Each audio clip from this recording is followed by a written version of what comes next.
Amen. Isang mapagpalang umaga po sa ating lahat. Isang malaking pribileyo na muli po tayo ay mag-aaral ng kanyang mga salita ngayong umaga sa pag-aaral ng salita ng Diyos tuwing umaga dito po sa ating FB page.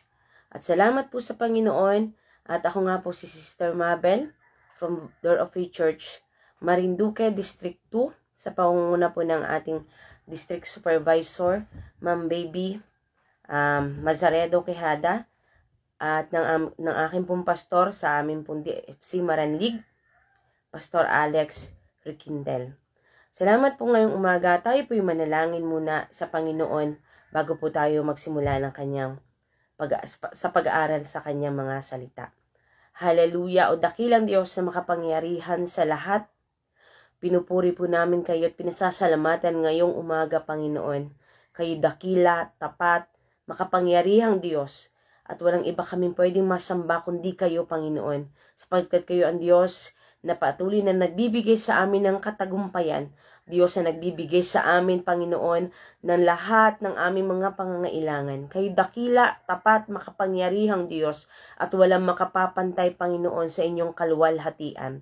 Ngayong umangay, patuloy po kaming sumasamo sa inyo, nagpapakumbaba, patuloy na samahan niyo po kami sa aming pag-aaral, Panginoon, ng inyong mga salita. At patuloy na dalangin po namin sa umagang ito na ang patuloy na mga salita niyo magrema sa aming mga puso at kaisipan.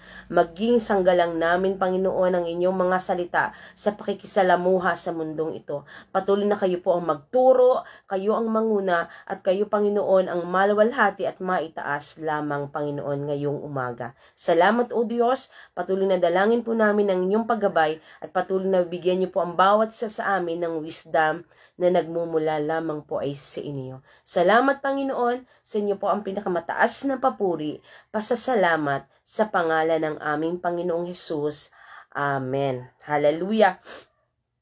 This morning po ay ang ating pong pag-aaralan ay mula po sa aklat ng Exodus. Ano po, kung kayo po may mga Biblia sa inyong mga tahanan, makipagbukas po kayo sa akin sa aklat po ng Exodus chapter 17 verse 8 to 16. Ano po? Makipagbukas po kayo sa akin sa Exodus chapter 17 verse 8 to 16. Ang sabi po dito, nang ang mga Israelitay nasa Refidim, sinalakay sila ng mga Amalisita. Sinabi ni Moises kay Josue, pumili ka ng ilang tauhan natin at pangunahan mo sa pakikipaglaban sa mga Amalisita.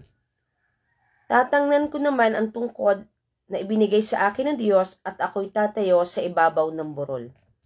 Sinunod ni Jose ang utos ni Moses at hinarap niya ang mga Amalisita.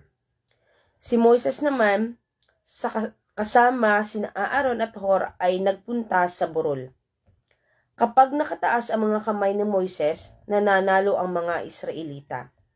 Kapag nakababa, nananalo naman ang mga Amalisita. Nangawit na si Moises, kaya sina Aaron at Hor ay kumuha ng isang bato at pinaupo roon si Moises, habang hawak nilang pataas ang mga kamay nito, hanggang sa lumubog ang araw. Dahil dooy nalupig ni Joshua ang mga Amalisita. Sinabi ni Yahweh kay Moises, isulat mo ang pangyayaring ito upang hindi ninyo malimutan. At sabihin mo naman kay Josue or Joshua na lilipulin ko ang mga Amalisita.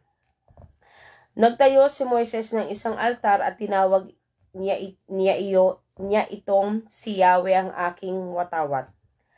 At sinabi niya sa mga tao, hawakan ninyo ang watawat ni Yahweh. Patuloy niya tayong mapangunahan sa ating pakikilaban sa mga Amalisita.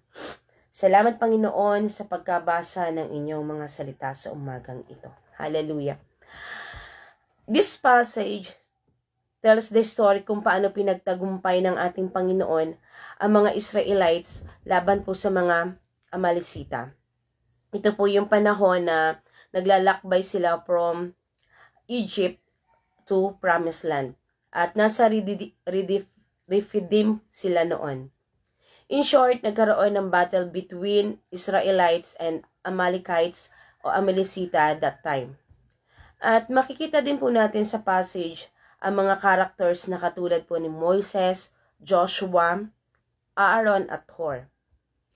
So this morning po, the title of our message is Winning a Battle Together. Amen? Winning a Battle Together. Naririnig po natin many times yung saying po na maraming beses po natin na narinig yung sayings na life is a battle. Sa buhay natin, maaaring marami tayong pakikipagbaka. All of us have some types of battles individually. At papaano natin mapagtatagumpayan ng sama-sama ang mga battles kung may iba't iba po tayong mga pinagdadaanan. Balik po tayo sa ating binasa. Inutusan ni Moises si Joshua na pumili ng ilang tauhan at pangunahan ang pakikipaglaban sa mga Amalekita. At habang nakikipaglaban po si Josue, ay nakataas naman ang mga kamay ni Moses habang hawak po niya yung tungkod na binigay ng Panginoon. Sapagkat kapag nakababa po yung mga kamay niya na may hawak na tungkod, natatalo po yung mga Israelites at nananalo po yung kalaban. At nang makaramdam po ng pangangawit po yung katawan ng Moses, yung pagod po, nakaramdam po ng pagod si Moses, ito pong si Aaron at Hur, yung part po nila, ginawa nila. Kumuha po sila ng bato, pinaupo po doon si Moses, at itinaas na rin po nila yung kanilang mga kamay kasi tinulungan po nila sa pagtaas ng kamay si Moses. Kumbaga dito sa kabilang side, hawak maaari ni Aaron at dun sa kabilang side ay hawak ni Hur. So sama-sama silang nagtataas ng kamay hanggang sa lumubog po yung araw. Imagine mo, hindi natin alam kung ilang oras silang nagtaas ng kamay. Pero isang bagay lang po ang tiyak doon. Matagal po nilang ginawa yung ganong bagay. Hanggang sa makamtan po nila yung tagumpay doon sa labanan. Napansin niyo po ba ang kanilang mga naging patungkulin sa battle na yon? Makikita po natin na nagkaroon sila ng kanilang mga struggle. Hindi po naging madali sa bawat isa yung kanilang mga naging parte. Yung isa nakikipaglaban doon sa battleground physically. At yung iba po nakikipaglaban dun sa kabilang side. Nag-intercede. Humihingi ng tulong sa Panginoon sa pamamagitan ng pagtataas ng kamay. Amen? Pero nakita po natin na ginawa nila yung pinakamainam nila para sa kanilang part or sa kanilang tungkulin para magtagumpay po sila sa labanan versus Amalekita. Iba't iba sila ng naging rule. Pero may iisa po silang layunin. Ang magtagumpay sila sa labanan. At alam nila na sa battle na yon kasama po nila ang Diyos. Dahil umpisa pa lang po ng kanilang paglalakbay from Egypt. Sa paglabas pa lang po sila, ilalabas pa lang po sila ng Egypt, nakita na po nila yung katapatan at kapangyarihan na ginagawa ng Diyos. Maraming beses na po sa kanilang ipinaranas ng Panginoon ang pagtatagumpay. Amen? Pagtatagumpay sa gutom, pagtatagumpay sa pagtawid doon sa dagat. Ipanakita na ng Panginoon sa kanila kung gaano siya kadakila. Yung pagtatagumpay na lang na mailabas sila doon sa Ehipto. Para hindi na po sila manatiling alipin. Ganun kadakila ang Diyos. Kaya alam nila sa bawat laban na mayroon sila, pagtatagumpayin sila ng Panginoon basta gawin nila ng pinakamainam yung parte na mayroon sila dun sa labanan. Amen? Joshua and the chosen men fight the real battle, face to face with the Amalekites. It was a bloody battle, but Moses together with Aaron and Hur are also part of the battle on the spiritual side.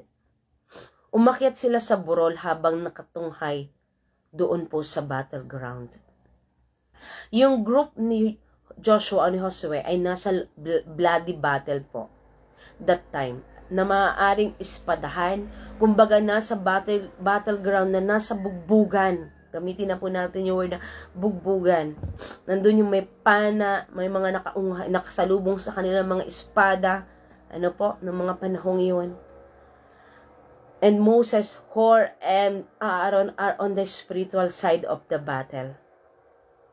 Taga-intercede, taga-taas ng mga kamay. At naniniwala po ako nung panahong yon na nasa labanan sila, pare-pareho po silang nasa front line ng labanan. Amen po ba? Naniniwala po ba kayo? Pare-parehas po silang na doon sa front line ng battle. One group is fighting and the other group is interceding. Hallelujah. Tulad ni Moises and Joshua that time, noon, they won together. And now, we can win battles together. Amen po. But what is your part? Ano po yung ating parte? Magiging parte dun sa katagumpayan nating lahat. And what can you contribute? Ano po yung maiibigay po natin bilang body of Christ? For example po sa loob ng church, napansin mo na may pinagdadaanan ng iyong kapatid at nabatid mo na mabigat ang kanyang dinadala sa kanyang puso. O sabihin na natin na nakikipaglaban siya sa kanyang mga problema sa buhay. Paano po tayo magiging parte ng kanyang pinagdadaanan upang maging parte rin po tayo ng kanyang katagumpayan sa laban ng kanyang pinagdadaanan? Di ba unang bagay na dapat nating gawin ay ipanalangin siya sa Panginoon? Doon pa lang po, magiging part na po tayo. Yung idulog natin siya sa Panginoon, yung mag-intercede tayo para sa Kanya. Amen? Samahan natin siya sa pagdulog sa ating Diyos. Encourage them. Tulungan natin na makita niya yung mga positibong bagay. Kasi madalas po, pag ang tao pong may pinagdadaanan at nalulugmok dun sa kanyang mga problema, madalas po yan na lupaypay ay nakikita yung mga negative na bagay, mga negative things. So tulungan po natin siya na makita yung mga positibong bagay dun sa gitna ng kanyang mga pinagdadaanan, sa gitna ng mga pagsubok na piling niya hindi na niya kayang takasan, hindi niya kayang pagtagumpayan. Matulungan natin siya na makita yung positibong bagay at i-encourage siya doon sa mga bagay na mga magagandang mga salita na nagmumula po sa Panginoon. Amen po ba? Kasi kung totoo po tayong warrior na sumasama sa laban po ng ating kapatid, tayo po mismo ay magsusumamo, luluhod sa ating Panginoon at makikiusap, mananalangin na pagtugumpayin ang ating kapatid sa battle na kanyang pinagdadaanan. Amen? At kapag napagtagumpayan po niya yon, ramdam din po natin sa ating mga puso yung pagtatagumpay kasi naging parte po tayo ng kanyang laban. Amen? Tayo man ay panalo din. Tayo man ay nagtagumpay din sa kanyang pagtatagumpay. Kasi naging part po tayo yung battle niya. Ang totoo po niyan, ayaw ng Diyos na hindi tayo magtatagumpay ng sama-sama. Kasi mahal niya po tayong lahat. Lahat po tayo pantay-pantay sa Panginoon. May kanya-kanya po tayong pinagdadaanan. May kanya-kanya po tayong struggle. Pero ang nais po ng Panginoon, tayo po ay sama-samang magtatagumpay. Kaya nga kung totoo kang umiibig sa ating Panginoon, nagkakaroon ka ng burden sa iyong puso na manalangin para sa iyong kapatid. Hindi lang basta manalangin upang magtagumpay. Kailangan natin magbigay ng effort, oras o panahon, even in financial way. Amen po ba? Sapagkat kung umiibig tayo sa Diyos, magiging masaya ang ating puso sa katagumpayan ng bawat isa. Nakikigalak tayo.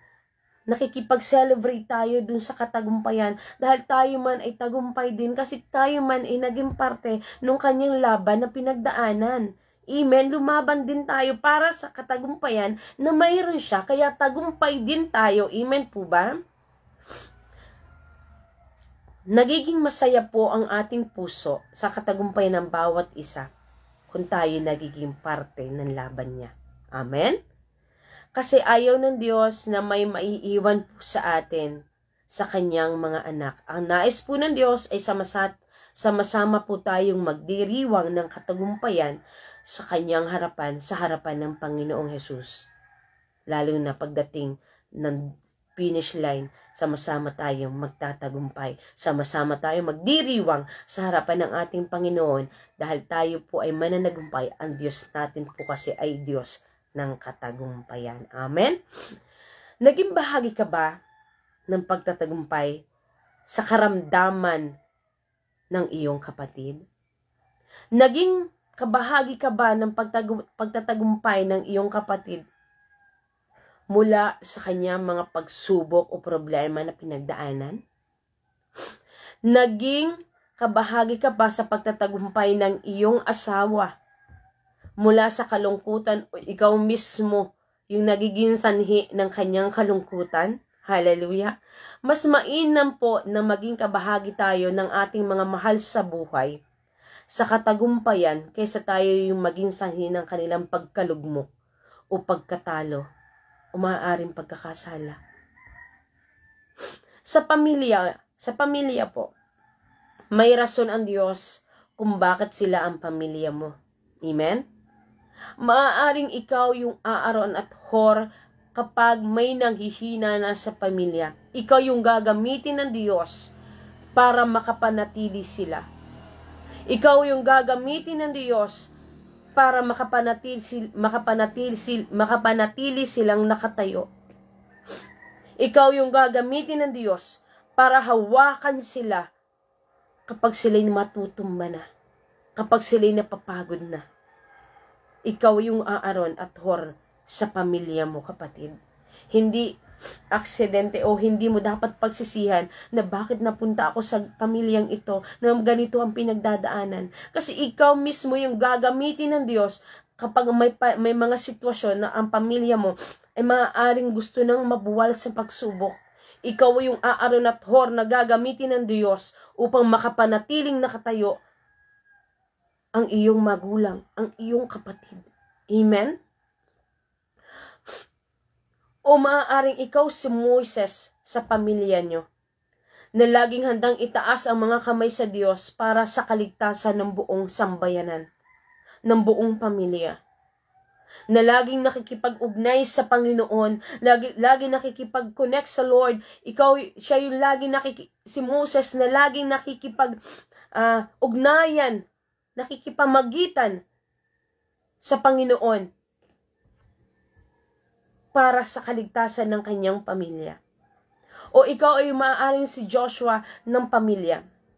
Lumalaban kahit mahirap yung labanan.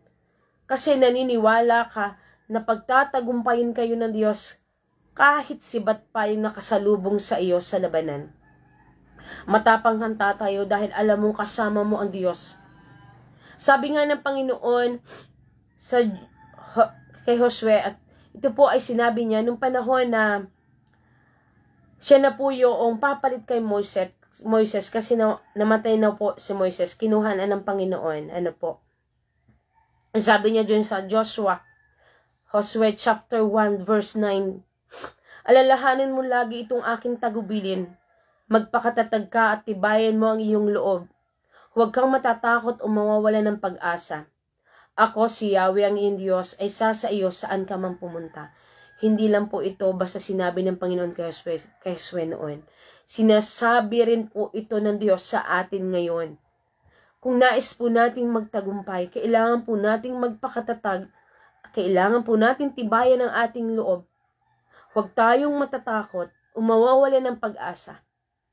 Kung nais po nating magtagumpay ng sama-sama. Sapagkat naniniwala at nananampalataya po ang mga anak ng Diyos na ang Diyos ay lagi po nating kasama saan man po tayo magpunta. Amen? Tayo bilang mga victorious warrior of God, victorious warrior of God ng ating Panginoon. Di ba ang unang-unang sandata na mayroon po dapat tayo ay prayer o panalangin. At ang pangalawa po, ang isa pa po na mayroon dapat tayo bilang sandata ay ang Word of God o ang salita ng Diyos. Alam niyo po, lahat po ng mga totoong Kristiyano, totoong sumusunod sa Panginoon, ay mga prayer warrior. Naniniwala po ba kayo doon? Minsan po sa isang pagtitipon ay akin pong narinig yung ganito. Ang sabi nung isa, ikaw na yung manalangin kasi ikaw naman yung prayer warrior. Naisip ko bigla, kapag tayo po ay mga Kristiyano na, tayo po lahat ay dapat marunong makipagbaka sa panalangin. Amen? Hindi mo pwedeng sabihin, ikaw na yung manalangin. Huwag po nating maging mindset pala yun na ikaw na yung manalangin, ikaw naman yung prayer warrior. Hindi po. Lahat po ng nakikipag-ugnay, nakikipagniig sa Diyos at totoong lumalapit sa Panginoon, lahat po tayo ay prayer warrior. Amen? Kaya, nagtatagumpay po ang isang Kristiyano dahil sa pagiging marunong makipag-ugnay, marunong makipagbaka sa panalangin, at marunong panghawakan ang salita ng Diyos. Kaya lahat po tayo ay prayer warrior. Amen? Ang una po nating nabanggit kanina para magkaroon po tayo ng tagumpay ng sama-sama ay yung pagkakaroon po natin ng parte. Excuse. Or yung meron po tayong contribution dun sa katagumpayan ng bawat isa. At isa po sa nais ko pong sabihin sa umagang ito, yung sangka para magkaroon po tayo ng katagumpayan na sama-sama. Una, meron po tayong parte or contribution. Pangalawa, meron po tayong malasakit at pag-ibig. Amen? May malasakit po tayo. Mapapansin po natin na kahit anong grupo, kapag may malasakit sa bawat isa at pag-ibig, sila po ay sabay-sabay na umaangat. Walang naiiwan. Sabay-sabay po silang nagtatagumpay. Pansin niyo po ba? Amen? Mahalaga po ang malasakit at hindi pwedeng ihiwalay po ang malasakit sa pag-ibig. Kasi kung may malasakit at walang pag-ibig, meaningless po yung sinasabi mong malasakit. Pero kung may malasakit ka with love, yun po ay napakalaki ng impact. Yun po yung totoong malasakit na sinasabi, yung may pag-ibig. Amen? Hindi ka magkakaroon ng totoong malasakit kung wala pong pag-ibig. Kapag mayroon po tayong malasakit na may pag-ibig, ito po ay nagbubunga ng mabuti. At ang sabi nga po sa Hebreo, chapter 13, verse 16, ang sabi po doon, at huwag nating kaligtaan ang paggawa ng mabuti at ang pagtulong sa iba, sapagkat iyan ang haing kinalulugdan ng Diyos. Amen? Kapag tayo may malasakit with love, ito po ay nagbubunga ng mabuti. At ang mabuti at ang pagtulong sa iba, sa ating kapatid, o sa ating pamilya, o sa ating kapwa, o sa ating mga kapatid sa pananampalataya, ito po ay haing kinalulugdan ng Diyos. Ibig sabihin, kung gumagawa po tayo ng mabuti, kung gumagawa tayo ng totoong pagmamalasakit sa ating kapwa ng may pag-ibig, yun po ay isang haing kinalulugdan ng Diyos. Amen? Okay, balik po tayo sa verse 15 ng ating pong binasa ngayong umaga. Sa Exodus chapter 17, verse 15. Ito na po. It says, Moses built an altar and called it, The Lord is my banner. Naalala ko po yung naging tema ng Door of Faith. 2 years ago. 2024, kung hindi po, 2025, 2023, kung hindi po ako nagkakamali. The Lord is my banner. Si Yahweh ang aking watawat. Amen? Malinaw po na sa lahat ng tagumpay, ang ating Diyos ang nagbibigay. We can win a battle together because God is our victory.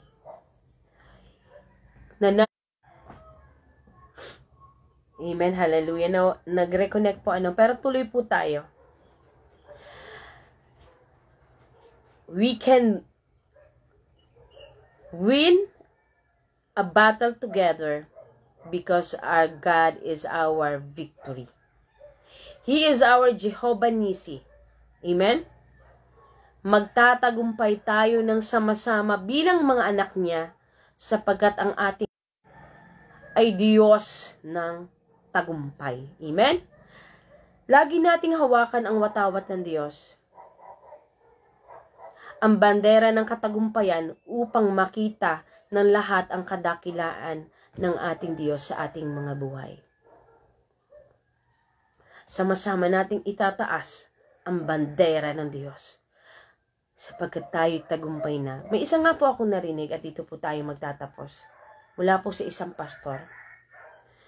Kahit nagsisimula pa lang ang laban, lagi na tayong naroon sa side ng katagumpayan. Bakit? Nagtagumpay na noon pa, pinagtagumpay na noon pa tayo ng ating Panginoong Yesus. Matagal nang nagtagumpay ang Diyos. Kaya kahit nagsisimula pa lang tayo sa laban na meron tayo dito sa mundo, nakatitiyak na tayo ay tagumpay sapagkat tayo ay pinagtagumpay na ng Panginoon noong una pa man. Amen? At lagi po natin tatandaan, sa panahon na tayo'y nalulugmok, sa panahon na tayo'y nahihina, sa panahon na naroon tayo sa battle ng ating mga buhay, lagi po natin tatandaan na may kasama tayong lumalaban. Hindi tayo nag-iisa, sapagkat kailangan bilang anak ka ng Diyos, kailangang maiwagayway mo yung bandera ng Panginoon, yung bandera ng katagumpayan na nagmumula sa Panginoon. Laging panalo ang kanyang mga anak. Lagi po nating tatandaan yan. Lagi po tayong mananalo at sama-sama tayong magtatagumpay at sama-sama tayong haharap sa Panginoon pagdating ng takdang panahon. Sama-sama nating iwawagayway yung kanyang bandera at sama-sama po nating sasabihin sa Lord, Lord, salamat, tagumpay ang iyong mga anak. Sama-sama tayong magtatagumpay, winning a battle together because our God is our victory. Amen? Hallelujah. At ngayong umaga tayo po'y mananalangin sa lahat po ng mga prayer request. Hindi man po natin mabanggit, maisa-isa ang inyong mga pangalan. Batid ng Diyos ang inyong mga pangangailangan at batid ng Diyos kung papaano po niya kayo pagtatagumpayin. At kailangan po natin ay manalangin ng sama-sama sa umagang ito at patuloy na panghawakan ang kanyang mga pangako, ang kanyang mga salita. At alam po natin na tapat siyang Diyos na patuloy na umaakay, gumagabay at nagmamahal sa atin. Tayo po ay manalangin. Hallelujah. O dakilang Diyos na makapangyarihan sa lahat, salamat Panginoon sa umagang ito na muli ay na-remind kami na walang imposible kung kami sama-samang magtatagumpay. Hindi imposible na kami sama-samang magtatagumpay at hindi imposibleng sama-sama naming itataas ang bandera ng katagumpayan ninyo, Panginoon.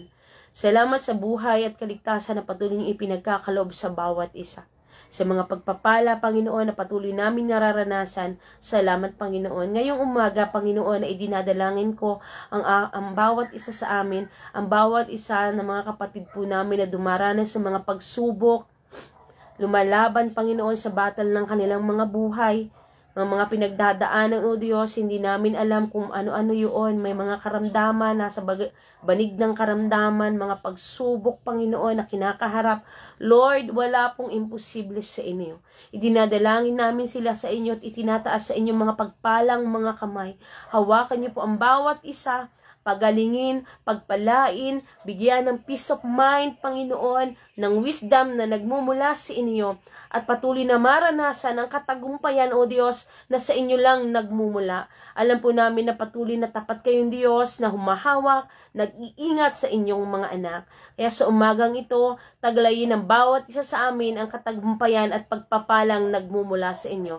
Patuloy na maranasan namin sa maghapong ito, Panginoon, ang iyong pag-iakap, ang inyong paghawak, O Diyos. Hallelujah. Salamat, O Diyos, patuloy na pagpalain ng bawat isa na nakapakinig ng inyong mga salita at patuloy na makapakikinig pa, Panginoon. Patuloy na kayo ang magpala sa inyong mga anak. Hindi po maiksi ang inyong mga kamay upang hindi kami abutin. Kayo ay mapagpalang Diyos na nakagagawa ng lahat ng bagay, ng mga imposibleng bagay na hindi kayang gawin ng tao ay naggagawa ninyo, Panginoon.